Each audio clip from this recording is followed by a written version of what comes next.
So I'm camera shy. And I realized that the last video I made, I said that would be my last post to Facebook and Instagram. But once again, just like last time, I've had so many follow-up conversations with family and friends and loved ones. So I figured I would just come on, state my intentions for this particular assignment, and just do a little housekeeping. So bear with me. It might be a little choppy, but I'm going to get through it. Okay, so this Dear Younger Years TikTok page is a passion project for me. 2 years ago, I was pregnant with my son, and I was so sick. I was hospitalized, and I almost died. Like, it was so bad. My organs were shutting down. My potassium was so low that I literally was checking out. So the Most High brought me through it. But as I began reflecting, I was like, man, I almost died. And I have a few things that he has taught me in the last few years that I didn't get to share with anybody. Like, I was getting ready to take everything with me. So I created this TikTok page back then, like 2 years ago. I just have not created any videos because I really am that camera shy. Plus, if I'm being honest, there are just a few things that I am just so self-conscious about. I'll share one of them with you. I developed this trimmer when I was in the hospital. Oh, and it only makes it worse when I bring attention to it. But I have it really bad. It's worse in my left hand. And so a lot of times I try to cover it up, but I have it and it's really bad. And it's just so embarrassing.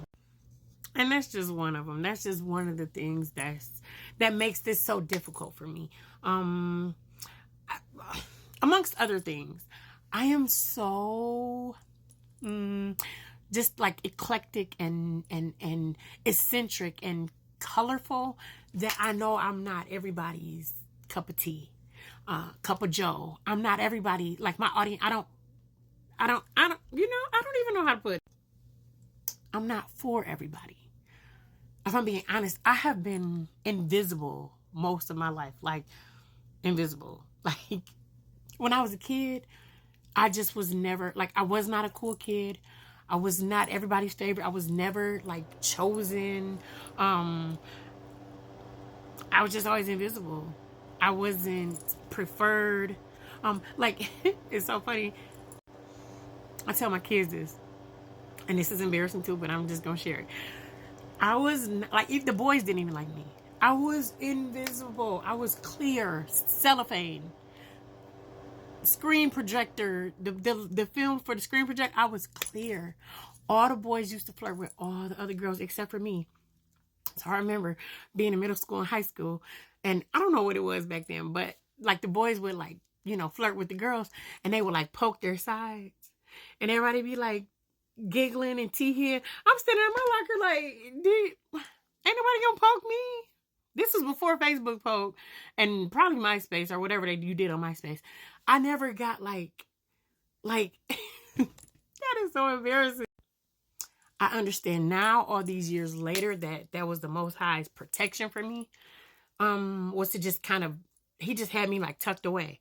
I did not get it back then. I just developed I don't know. I just have always felt so just not seen. Now though, now where I am in life now, I love being unseen, unheard. I don't need to be on the microphone. I don't need to be in front of the camera.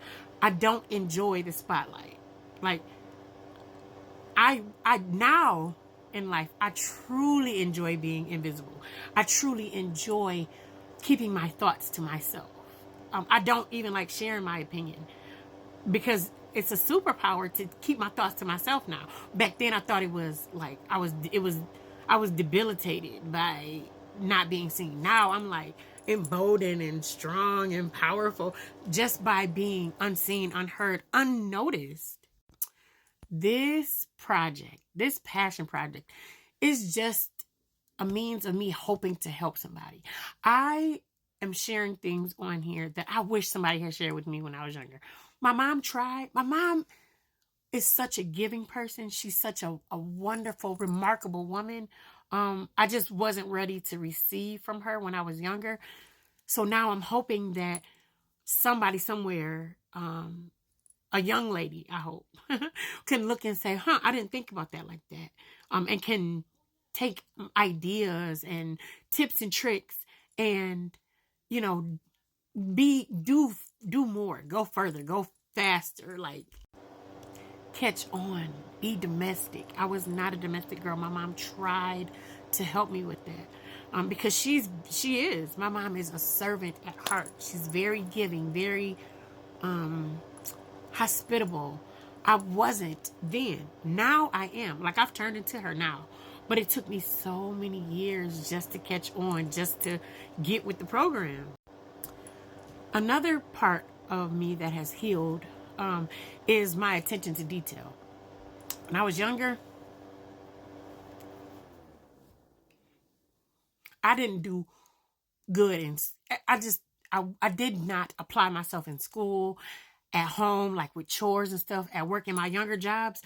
I love to serve. I grew to love to serve, like when I would work like serving jobs and stuff.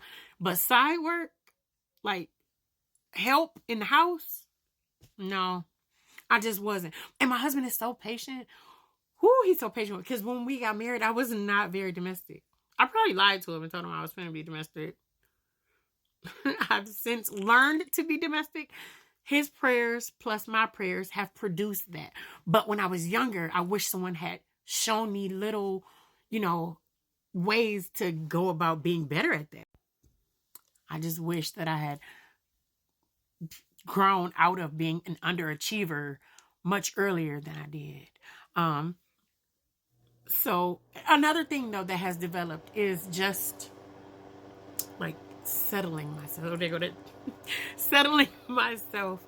I used to be real big and loud, and I'm still a little colorful.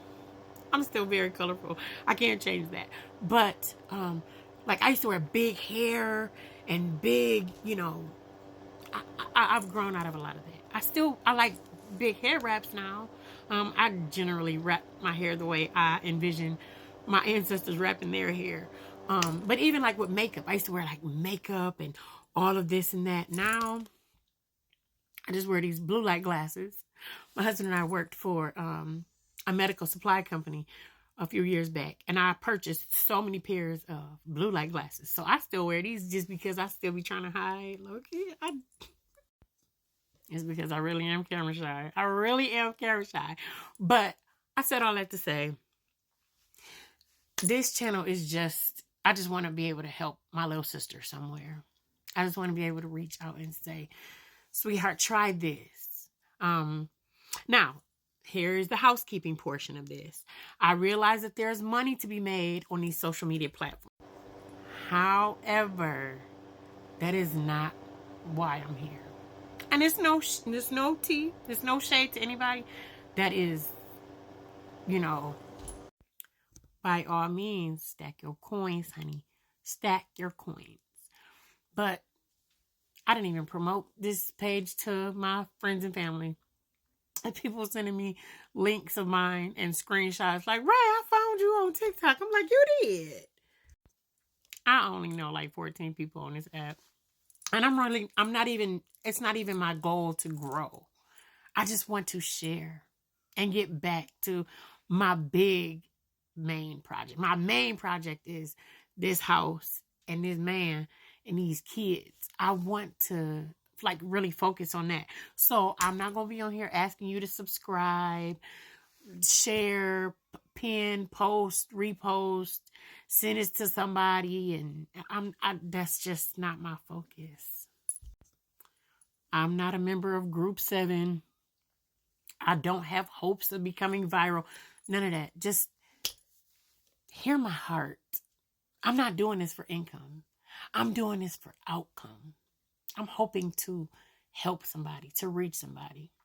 I'm going to get on here and say the things that I wish I knew before, and then I'm just going to fade away. I'm just going to disappear. Dear younger years, understand and carry out your assignment. Shalam.